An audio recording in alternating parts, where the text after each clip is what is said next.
Muy bien, Egunon, buenos días a todos. Muchas gracias por asistir. La verdad que es un poquito incómodo con el ruido, pero si no se oye bien, por favor, me decís y tratamos de corregirlo, ¿vale?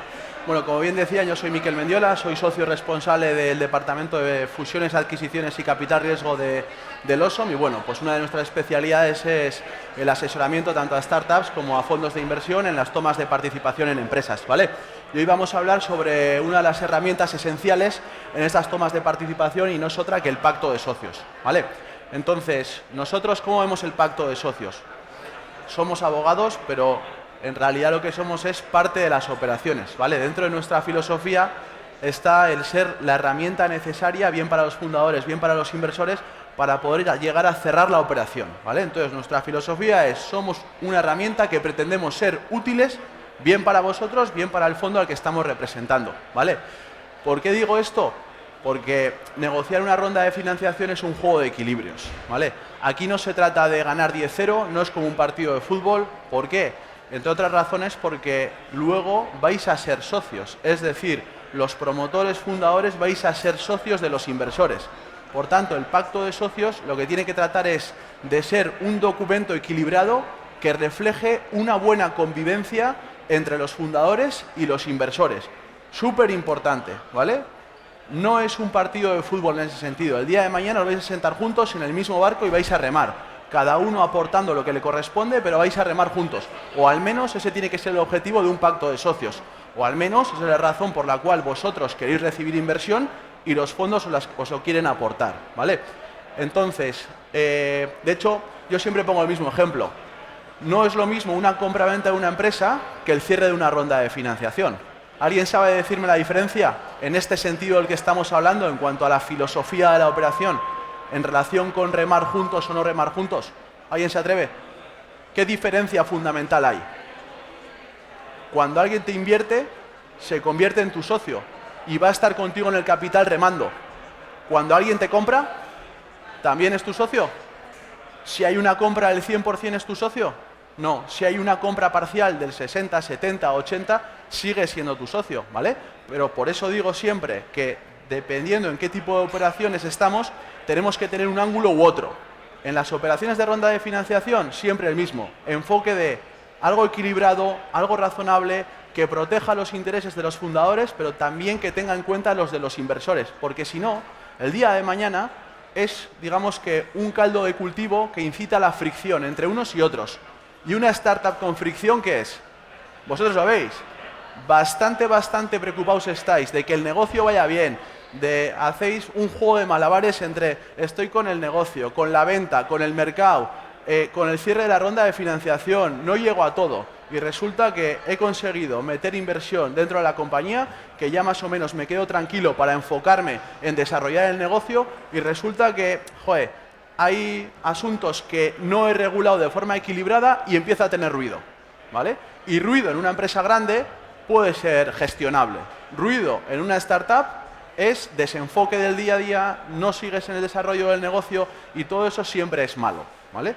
Entonces, el enfoque, desde nuestro punto de vista, y esto ya no es un tema tan legal de inicio, pero se convierte legal después, es más un asesoramiento legal preventivo que como las operaciones, ¿no? Es mejor prevenir que luego curar. Pues entonces, si tenemos esa filosofía, luego probablemente tendremos más opciones de no generar fricciones como consecuencia del pacto de socios, ¿vale? Vale. ¿Cuáles son las claves de la negociación? Si estamos diciendo que tiene que haber algo equilibrado, si tiene que ser algo razonable, tenemos que tratar de protegernos bien nosotros, pero también de darle cierto confort al inversor, ¿vale? Entonces, nosotros, ¿qué es lo que haremos? Pues nos gustará gestionar. Intentaremos gestionar con la mayor libertad posible. Intentaremos tener, de alguna forma, los mayores mecanismos de desinversión. Pero el inversor está poniendo un dinero en nuestra empresa.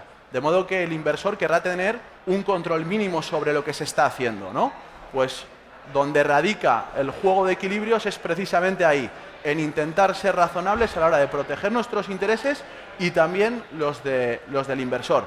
Porque al final tenemos que tener en cuenta que el inversor, en realidad, no está invirtiendo en una empresa ya desarrollada, no está invirtiendo en una empresa madura, sino que está invirtiendo en una empresa incipiente. Y uno de los mayores activos que tiene una empresa incipiente, en realidad, sois las personas. Por tanto, ahí van a querer tener cierto control sobre lo que vosotros hacéis, no hacéis, sobre cómo tomáis las decisiones y demás, ¿vale? Entonces, tenemos que aunar, por un lado, la protección del inversor y, por otro lado, la comodidad del equipo promotor para que desarrolle el negocio como inicialmente está previsto. Por favor, si queréis interrumpirme durante la explicación, me podéis interrumpir sin ningún problema, ¿vale? Porque vamos a ser capaces de hacerlo más atractivo para todos, siempre y cuando nos escuchemos bien. Vale, perdón. Vale. ¿Cómo vamos a explicar el tema del pacto de socios? Para explicar el pacto de socios y su contenido más relevante, vamos a hacer una especie de juego, ¿vale? Vamos a hacer un roleplay. Vamos a hacer, primero, nos vamos a poner en el punto de vista del inversor. Ya sé que la mayoría somos emprendedores, o intuyo que la mayoría somos emprendedores fundadores, pero vamos a ponernos en los zapatos de quien se siente en la mesa de negociación enfrente de nosotros. Luego vamos a ponernos en nuestros zapatos, que obviamente será un ejercicio más fácil, y luego vamos a ver cuáles son esas soluciones habituales que solemos utilizar o esas soluciones razonables, ¿vale? En las cuales, de alguna forma, protegemos la comodidad del equipo promotor y la capacidad de supervisión, control del inversor, ¿vale? Son conceptos que os vais a aburrir de escucharme, pero por lo menos, si queda eso claro después de estos 45 minutos, yo me iré contento a casa, ¿vale? Para eso, lo que vamos a tratar son 4 puntos. Con esto no pretendo ser exhaustivo en lo que aparece en un pacto de socios, sino que lo que vamos a intentar es ver los puntos más relevantes. ¿Cuáles son? Compromisos del equipo promotor, es decir, qué es razonable en relación con los compromisos del equipo promotor que solicitan los inversores y que obviamente a vosotros os picarán porque son obligaciones vuestras. La gobernanza de la compañía, la gobernanza de la empresa, cómo se toman las decisiones en la empresa.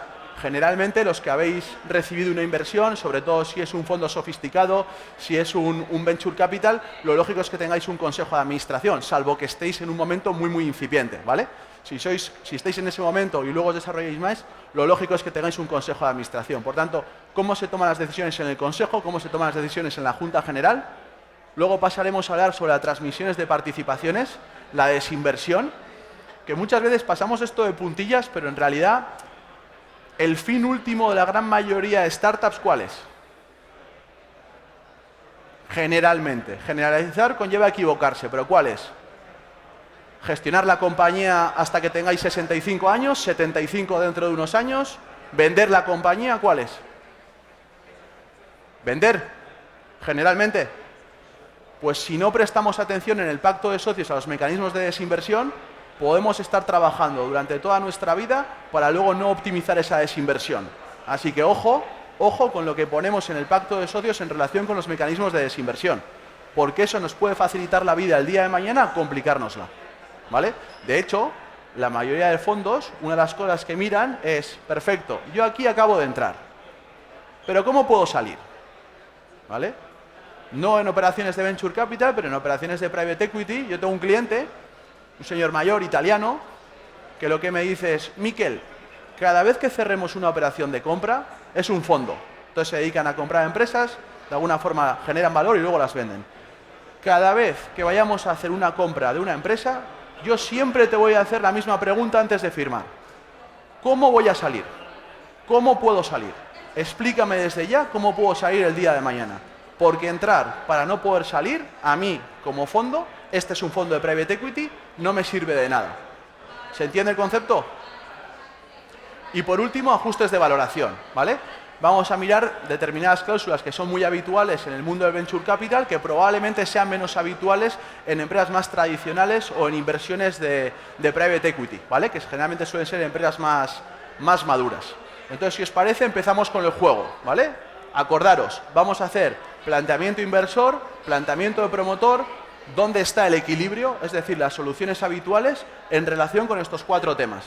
Insisto, que si tenéis cualquier cosa que aportar o preguntar, me decís.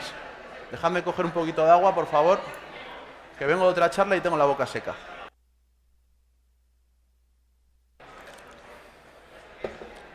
Muy bien, los compromisos del equipo promotor.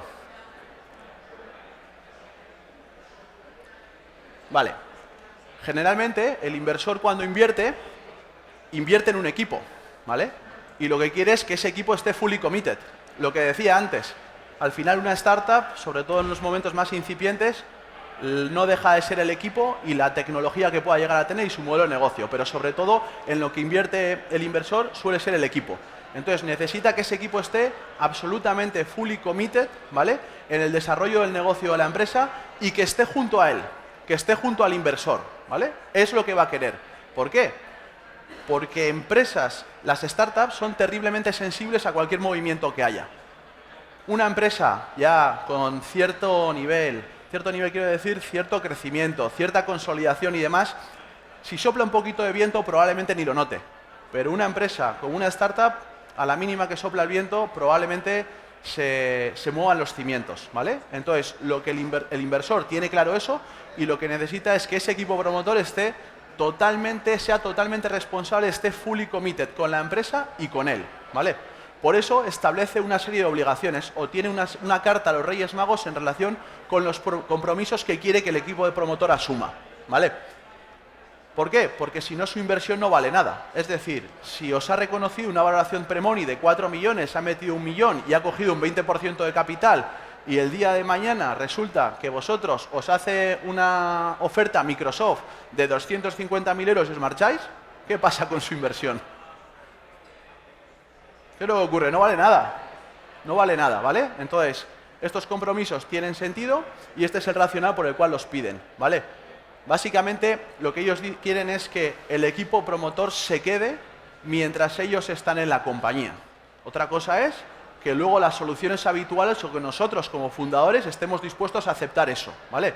Como todo, tendrá que haber un equilibrio.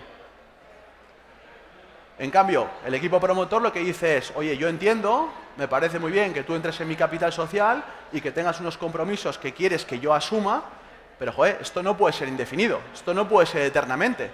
¿Qué pasa? ¿Que yo voy a tener que estar aquí trabajando durante 20 años sí o sí si tú no sales de la compañía? ¿Es la misma la dependencia que tiene la compañía de mí hoy o mañana?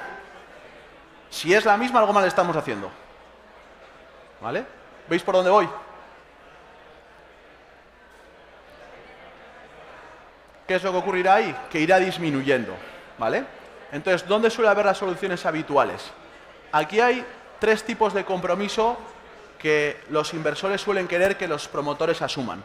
Por un lado está la permanencia, ¿vale? La permanencia en el capital social, la permanencia prestando servicios, ¿vale? Y también está la permanencia, la exclusividad, ¿vale? Por tanto, nos suelen pedir, primero, que nos quedemos trabajando durante un tiempo. Segundo, que lo hagamos en régimen de exclusividad. En realidad, ellos donde invierten es en las empresas en las que nosotros tenemos la participación, ¿vale? Y luego, además de prestando servicios, generalmente lo que suelen querer es que nos quedemos en el capital, ¿vale? Todo esto, ¿cómo se regula? Esto se regula mediante un compromiso de permanencia. No sé si habéis oído hablar de la consolidación o del vesting, ¿vale? Mediante un compromiso de permanencia que generalmente no suele ser indefinido. Suele ser un compromiso de permanencia limitado en el tiempo, ¿vale? ¿Qué limitación de tiempo tiene? Pues depende. Depende. Es decir, no es lo mismo estar en una bio que estar en un e-commerce. Probablemente en una bio el tiempo que necesitas para poder llegar al mercado y la dependencia que esa empresa y por tanto el inversor tiene del CEO o del equipo directivo es mayor. En un e-commerce lo lógico es que sea menos tiempo, ¿vale? Suele ser algo bastante habitual, 3, 4 años, si estamos en bio o similares, más tiempo. ¿Cómo funciona esto? Como funciona es con un sistema de consolidación o vesting, ¿vale? Es decir, vosotros como promotores tenéis un porcentaje de capital y aunque ese capital formalmente sea de vuestra titularidad, vosotros sois los propietarios del mismo, lo que en realidad se hace es una ficción para que actúe como un mecanismo en caso de que se incumpla el compromiso de permanencia, ¿vale? ¿Qué es el compromiso de permanencia? Esa obligación que vosotros asumís, ¿vale?, con la sociedad y con el inversor de prestar vuestros servicios en régimen de exclusividad durante un tiempo, durante esos 3, 4 años que hemos comentado y en caso de bios y demás, durante más tiempo. Entonces, ¿qué es lo que ocurre? ¿Qué pasa si incumplimos ese compromiso de permanencia? Si incumplimos ese compromiso de permanencia, primero, habrá que ver por qué lo hemos incumplido, porque las razones no son las mismas. Es decir, no es lo mismo que yo incumpla porque me da la gana o que incumpla porque hay un fallecimiento, porque hay una invalidez, porque tengo que cuidar de un familiar, ¿vale? Entonces, en relación con esos incumplimientos del compromiso de permanencia, al final la consecuencia es siempre la misma, y es que no prestamos servicios a la compañía o que dejamos de prestar servicios a la compañía. Pero no es lo mismo que el origen sea porque me da la gana y lo he dejado, que el origen sea porque me han despedido con razón, es decir, es un despido disciplinario, que aquí en España es prácticamente imposible conseguirlo si hay una relación laboral, o porque he incumplido mi contrato de prestación de servicios. Si ha ocurrido eso, estaremos en una situación de bad liver, es decir, es una situación en la que yo he hecho algo mal y por tanto tendré una penalidad más fuerte que si yo estoy en un good liver. ¿Cuáles son good liver? Pues básicamente lo que yo llamo acciones de Dios, es decir, fallecimiento, invalidez, temas similares a ese, o que me han echado sin razón. Esto ocurre. Es decir, yo puedo estar como promotor, he podido perder el control de la compañía o otros promotores junto con los inversores tienen una visión distinta de la empresa y deciden cesarme sin que yo haya incumplido. Es decir, yo no he incumplido la hoja de ruta. Cuando firmamos, asumimos un compromiso de que yo iba a prestar servicios, que los iba a prestar en régimen de exclusividad. Lo que ocurre es que haya una asimetría en cuanto al entendimiento de cuál es la evolución de la compañía. Perfecto. Pero por eso yo no tengo que verme tan penalizado como en un bad liver, porque no estoy yéndome porque quiero, sino que me estoy yendo porque otros tienen un punto de vista distinto al mío, ¿vale? Entonces, ¿qué es lo que ocurre? Si incumplimos el compromiso de permanencia, se ve si es un good liver o es un bad liver y eso tiene una consecuencia en nuestras participaciones, ¿vale? ¿Cuál suele ser esa consecuencia? Si estamos en un bad liver, generalmente es la pérdida de todas las participaciones. Es decir, existe la opción o bien de la compañía o bien del resto de socios proporcionalmente a comprar nuestras participaciones o por €1 o por un precio simbólico o por el valor nominal, ¿vale? Mientras que si estamos en una situación de good liver, pues bueno, hay distintas alternativas. Generalmente no suele ser tan perjudicial para los promotores y de alguna forma un término intermedio puede ser que las que he consolidado me las quede, ¿vale? Es decir, se queden en la compañía y que las que no he consolidado, pues directamente exista esa opción de la sociedad o el resto de socios a poder comprarlas por €1 por valor nominal o por un valor simbólico. ¿Se entiende cómo funciona ese compromiso de permanencia y las consecuencias de su incumplimiento? ¿Lo veis? Si hay dudas me decís, ¿eh? Aquí, consejo importante, tip importante. Muchas veces cuando somos promotores, sobre todo cuando hay una pluralidad de promotores, no cuando existe solamente uno, cuando hay una pluralidad de promotores, en este sentido, en relación con los compromisos de los promotores, con el compromiso de permanencia, con el compromiso de exclusividad y sobre todo con las consecuencias de su incumplimiento, muchas veces tenemos una posición tremendamente proteccionista, tremendamente conservadora. ¿Por qué? Porque los promotores hacemos equipo entre nosotros, todos nos vemos en un lado de la mesa, nos vemos con intereses en principio enfrentados a los del inversor, pero luego el día a día verdaderamente lo que nos enseña es que generalmente cuando hay una pluralidad de promotores los conflictos societarios no suelen venir tanto, o las salidas no suelen venir tantas provocadas por tensiones entre el inversor y los promotores como grupo, sino provocadas por los promotores entre ellos. Es decir, muchas veces tenéis una hoja de ruta inicial, esta persona se encarga de esto, esta de esto, oye, yo tengo el CEO, yo tengo el CTO, el CMO y demás, y resulta que luego, por X circunstancias, una persona o desacelera o se baja del barco, el resto de promotores están en la misma sintonía tirando, el inversor en la misma sintonía tirando y tenemos un problema con un promotor. ¿Qué pasa si somos excesivamente conservadores protegiendo los incumplimientos de los compromisos de permanencia, exclusividad y demás? Que el día de mañana, cuando haya que pivotar en el sentido de utilizar ese capital que tiene ese promotor que se ha bajado del barco, bien para poder incentivar al resto de promotores a que asuman más compromiso o bien para poder hacer fichajes, ¿qué es lo que nos va a pasar? Que por haber sido excesivamente proteccionistas en la negociación del pacto de socios, nos hemos pegado un disparo en el pie. Nos hemos pegado un disparo en el pie como promotores. De ahí que, no sé, parece casi que aquí tengo el gorro de abogado del inversor, pero nada más lejos de la realidad. O sea, tengo abogado, en este caso, de los promotores y de la viabilidad de la compañía y de no generar fricciones desde una perspectiva legal. o que si se generan en el día a día de la compañía tengamos las herramientas legales para poder solucionarlos. Ese es un buen pacto de socios. Por tanto, vuelvo a la idea inicial. Si es un 10-0, imaginamos en el 10-0, vamos al extremo en esta situación. No hay compromiso de permanencia o el incumplimiento del compromiso de permanencia no conlleva la posible adquisición de participaciones. ¿Qué nos pasa en la compañía? ¿Qué nos pasa como promotores? Nos podemos quedar con un 20% del capital ahí que no está optimizado. Tenemos un champiñón dentro de la compañía. Perdonadme la expresión, es para que se entienda mejor. Tenemos un 20% que si no tiene la voluntad de vender, nos lo tenemos que comer y tenemos un problema. Un problema conlleva tiempo, conlleva dinero y no estamos para eso. Por tanto, un tip importante, no veamos siempre una negociación como que somos el equipo de promotores frente al inversor, sino muchas veces miremos un poquito a nuestro lado y veamos cuál es la mejor solución si el día de mañana la situación se encasquilla bien por una desavenencia con el inversor o bien entre los promotores, insistiendo que la mayoría de las veces, si hay pluralidad de promotores, los problemas, os lo digo como despacho de abogados especialista en este tipo de operaciones, suelen venir por ahí. Vale.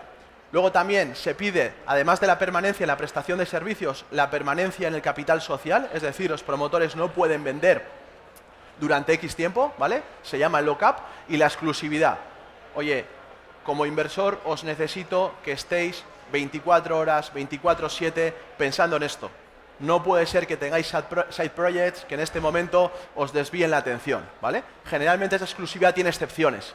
Suele tener excepciones en actividades docentes, etcétera, etcétera, ¿vale? Otros negocios, depende de dónde los tengas. ¿Dónde están esos negocios? ¿Están fuera de la sociedad en la que invierte? Sí, claro, claro. Pues entonces eso es desatención. Es desatención en el día a día. Generalmente no suele estar bien visto. Eso hay que ponerlo de inmediato encima de la mesa y ver a qué solución se llega. Porque si no, ese compromiso de exclusividad no lo estarías cumpliendo. Ahí hay que ver si el inversor está dispuesto o no a aceptar que tú no tengas ese compromiso de exclusividad y que por tanto no estés dedicando todas tus horas a eso, sino que también a otros side projects donde ese inversor no está invirtiendo.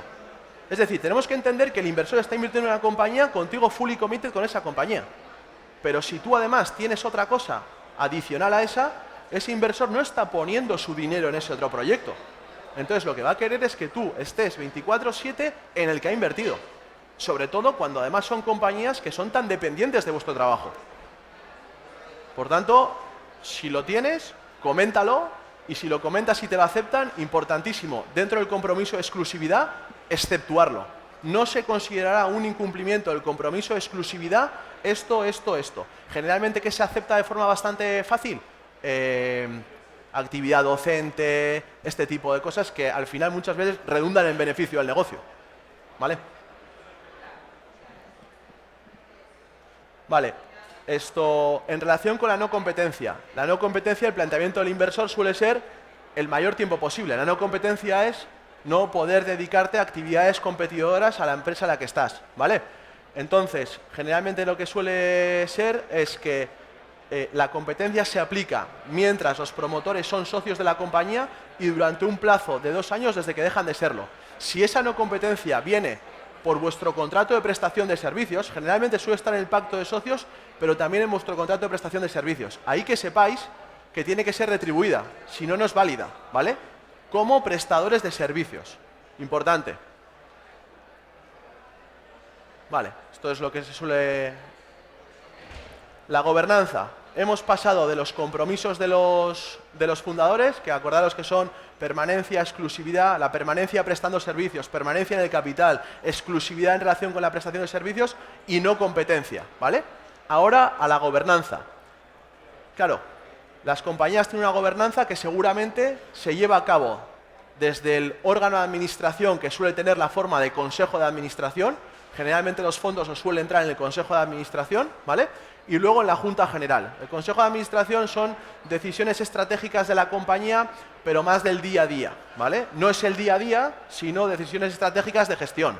La Junta General es donde se reúnen los socios y donde se toman las decisiones que sobre todo tienen que ver en temas absolutamente relevantes, como puede ser una ampliación de capital, que te cambia la distribución del cap table, como puede ser el fusionarse, escindirse, integrarse con otro tipo de empresas y demás. Mientras que el Consejo de Administración pues toma las decisiones de nombrar al equipo ejecutivo, el endeudamiento, temas que son más de gestión que tengan impacto directo sobre el cap table o sobre una modificación estructural de la empresa, ¿vale?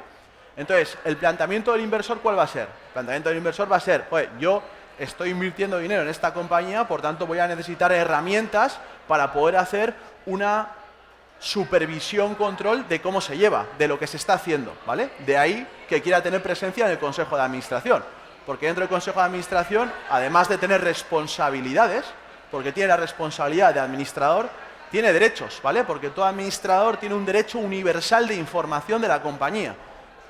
De hecho, no es solamente un derecho, es una obligación, ¿vale? Como consecuencia de que asumes una responsabilidad, tienes un derecho universal de información, pero también la obligación de estar perfectamente informado de cómo va, ¿vale? Entonces, lo que van a querer es tener ciertas herramientas de supervisión, control. ¿Cuál va a ser la visión del equipo promotor? Todo esto, a efectos de entender el juego, lo estoy exagerando, ¿vale? Lo estoy exagerando para que lo entendamos. La compañía la gestiona el equipo promotor, es quien conoce el negocio y lo ejecuta. Es decir, si yo estoy aquí y has invertido en mí, es porque crees en cómo voy a gestionar esto.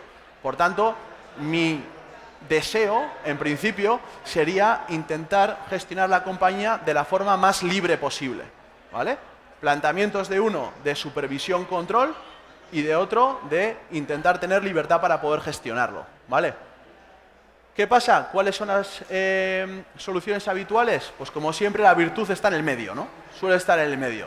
Entonces, el equipo promotor suele tener la mayoría de derechos de voto en junta y consejo, ¿vale? Pero los inversores, bien el grupo de inversores, bien el inversor, lo que tienen es un derecho de veto, que se llama. Es decir, mira, tú conduces el coche, ¿vale? De forma general, en el día a día, pero para tomar decisiones que lo que hagan es que o cojo una bifurcación o juego la otra, vas a necesitar que yo te dé el ok, ¿vale? Entonces, vas a necesitar que yo esté de acuerdo con ese tipo de decisión para poder tomar decisiones o que sean extremadamente relevantes o que signifiquen un cambio en la hoja de ruta que inicialmente hemos diseñado, ¿vale? ¿Se entiende? Y esto se hace con las materias reservadas, tanto en junta como en consejo se dice, oye, para la adopción de este tipo de acuerdos, además de la mayoría, que generalmente lo tenéis los promotores, va a ser necesario que o bien la mayoría de inversores o bien X inversor tengan que dar el visto bueno. Consejo, que no haya derechos nominales de los inversores, ¿vale? Me explico con derechos nominales. Que sea el grupo de inversores el que tenga el derecho de poder vetar, el grupo de inversores, no un inversor concreto. ¿Por qué? Primero, porque si se te pone de perfil es muchísimo más complicado. Uno. Dos, generalmente si hay pluralidad de inversores tampoco les suele gustar, porque si lo tiene uno, lo tiene el otro, y eso hace que el día de mañana haya más dificultad de poder sacar las decisiones adelante, ¿vale? Y luego además, porque envejece mal.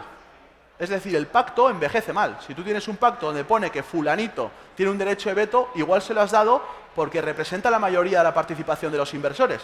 Pero si el día de mañana eso cambia, tienes que cambiar el pacto, que generalmente hay que cambiarlos. Pero si tú no das derechos de veto nominales, maximizas las posibilidades de no tener que cambiar ese pacto de forma tan clara, ¿vale? Si hay preguntas, insisto, a vuestra disposición. Vale. Siguiente. Transmisiones de participaciones, desinversión.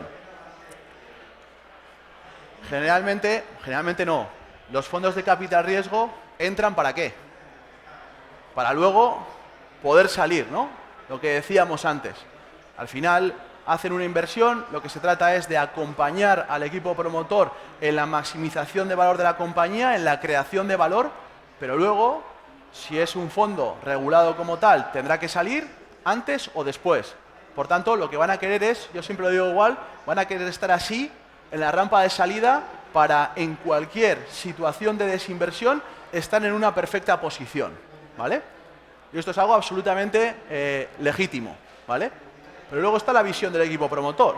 Y la visión del equipo promotor es, perfecto, entráis los fondos, Si entran fondos regulados, entiendo que el día de mañana tendré que vender, porque tengo que conocer a quién se sienta conmigo y quién va a remar conmigo durante los próximos años, pero joder, igual nosotros somos los gestores del negocio.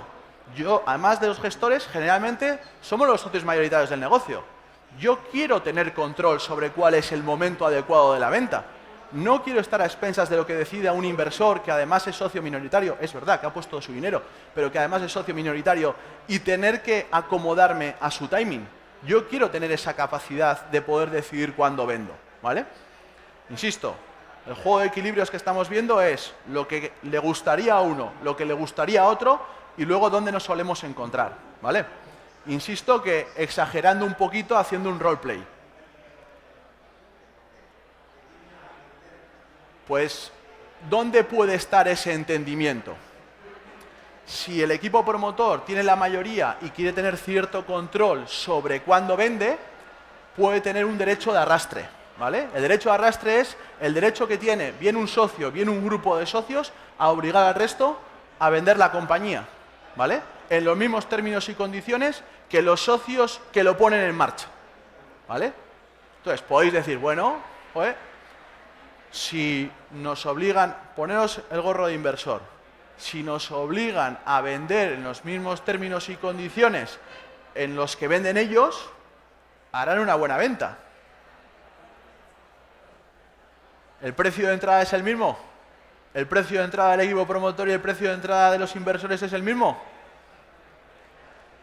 Es decir, si el inversor entra, imaginaros, a 20 millones de euros y pone 5 millones, se quedará con el 20% del capital.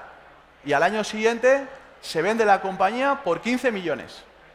15 millones al 20% se lleva 3. Y ha puesto 5. Y el equipo promotor se lleva 12.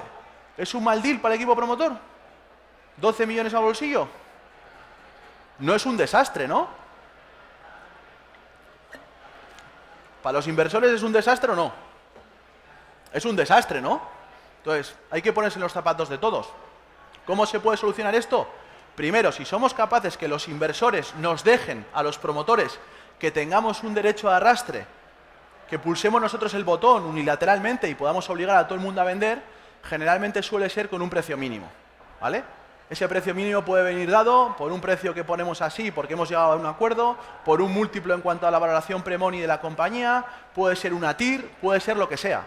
Pero básicamente de lo que se trata es de que si los inversores dan al equipo promotor la libertad de poder elegir el momento de venta, que al menos les garanticen una rentabilidad. Y si no, hablas conmigo, porque no podrás activar unilateralmente ese derecho. ¿Se entiende? Otra opción, la del medio, es un derecho conjunto. Es decir, si nos tenemos que poner de acuerdo para activar el arrastre, la mayoría de inversores y la mayoría de promotores, nos da un poquito más de flexibilidad que si nos tenemos que poner todos de acuerdo, porque necesito simplemente la mayoría de clase, ¿vale? Pero, ¿cuál es el hándicap para el equipo promotor? Que no tienen la capacidad unilateral de darle al botón de salida, ¿vale? ¿Cuál es el otro? Derecho residual del inversor combinado con derecho de primera oferta del equipo promotor y precio mínimo, ¿vale? ¿Qué es esto? El derecho ese de primera oferta del equipo promotor generalmente es inejercitable, ¿vale? Casi está más pensado si tenemos un inversor financiero y un inversor industrial dentro de la compañía. Me explico.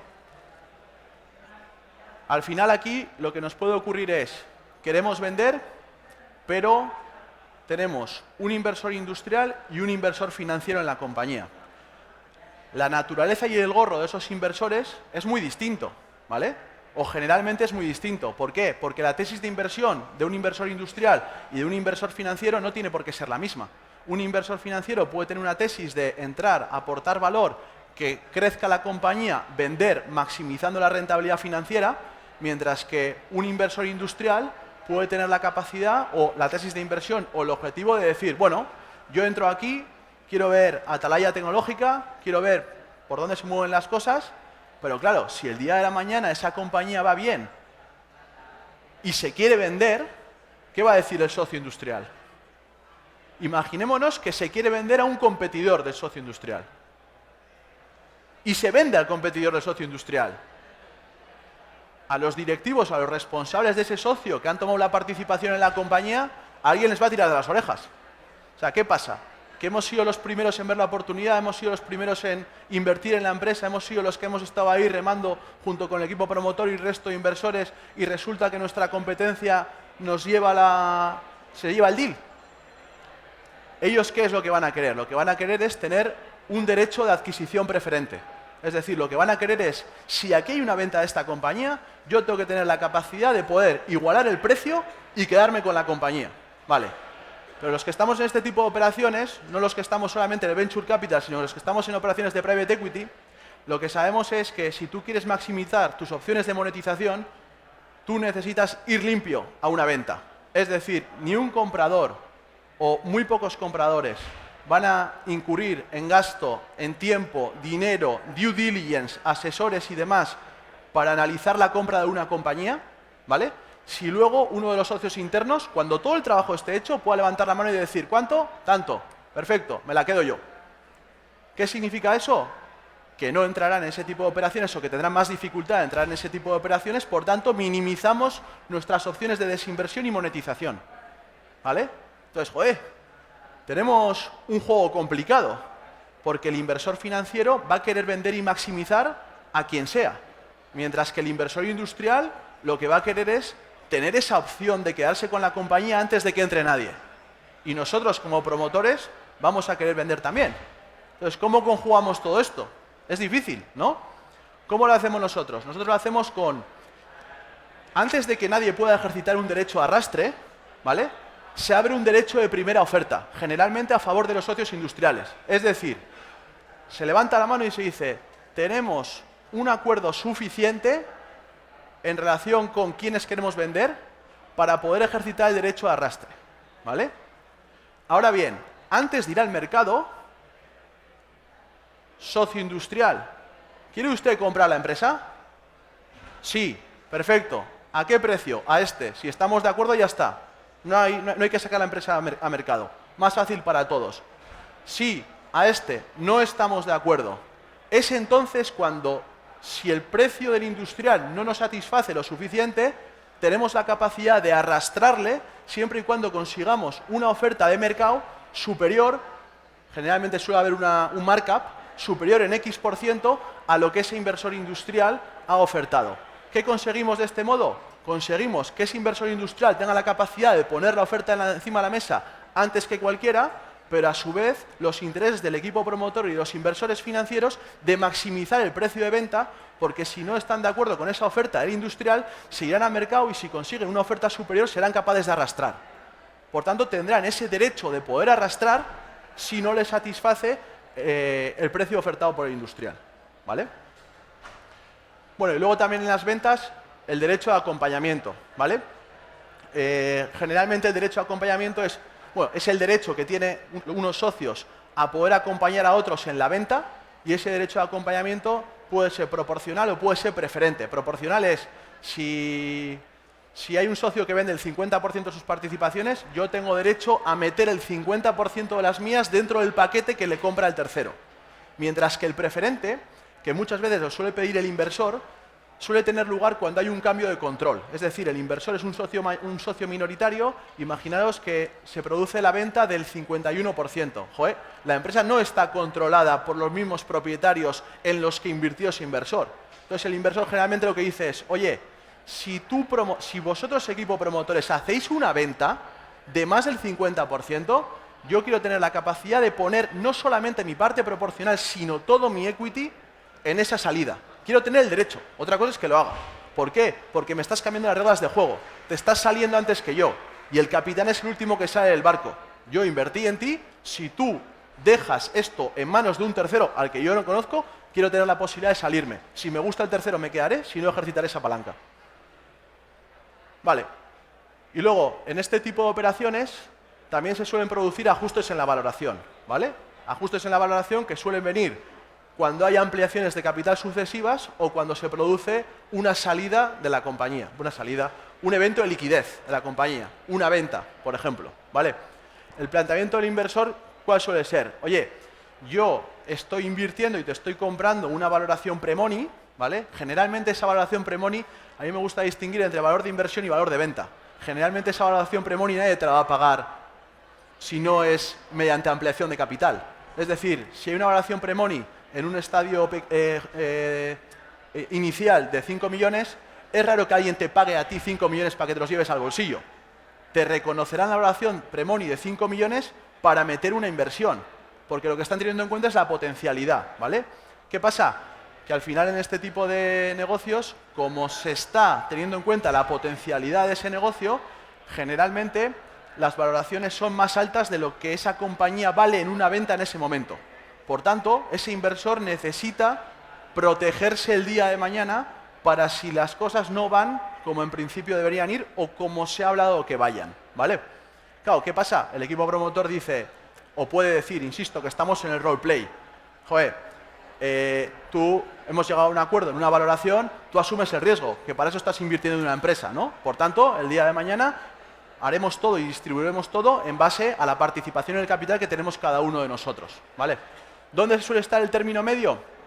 El término medio suele estar en un derecho antidilución, ahora lo explico, en un derecho de liquidez preferente y bueno, luego la tercera es una variable del derecho de liquidez preferente. Pero bueno, el derecho de antidilución básicamente es si un inversor entra a una valoración pre-money concreta y el día de mañana, porque la compañía no lo ha hecho como se esperaba o por circunstancias de mercado, la nueva ampliación de capital o nueva ronda que se cierra es a una valoración inferior a la de la entrada del inversor, el inversor en principio valoró de forma demasiado optimista la compañía, por tanto lo que esos inversores que piden antidilución suelen querer es que se queden con el porcentaje de participación que hubieran obtenido en el pasado en caso de que su valoración hubiera sido la misma que la de ahora, ¿vale? Es decir, por poner un ejemplo, si hubo una operación de 20 millones de euros de valoración pre-money y puse 5, me quedé con el 20%, ¿vale? Pero luego después hay una que es de 10 millones, ¿vale? Ha habido un down round, ha bajado la valoración. Si yo en una valoración pre-money de 10 hubiera puesto 5, no me hubiera quedado con 20, me hubiera quedado con 33. Por tanto, tengo que recibir esa diferencia. Esto no suele ser tan así, hay distintas formas de antidilución y esta es la más severa para el emprendedor de todas las que hay, ¿vale?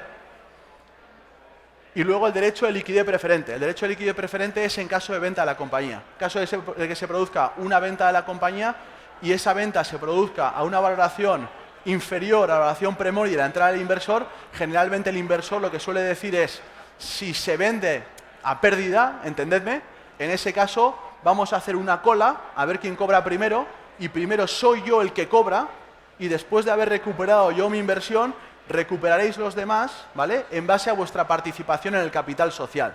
¿Qué pasa? Que aquí también hay distintos tipos de liquidez preferente, ¿vale? Esta que os acabo de explicar es liquidez preferente 1X no participativa. No participativa, ¿por qué? Porque muchas veces también se aplican unas liquidaciones preferentes que son, yo inversor recupero mi inversión, ¿vale? Pero es que además después de haber recuperado mi inversión, cuando nos distribuimos el remanente, también participo con mi porcentaje de capital. Es decir, que en ese caso sacaría una rentabilidad, ¿vale? Por tanto, el, digamos, mensaje final, no tiene ningún sentido que una parte gane mucho y otra nada, en base a ese juego de equilibrios que comentábamos, sí que todos se encuentren en un punto de equilibrio razonable, ¿vale?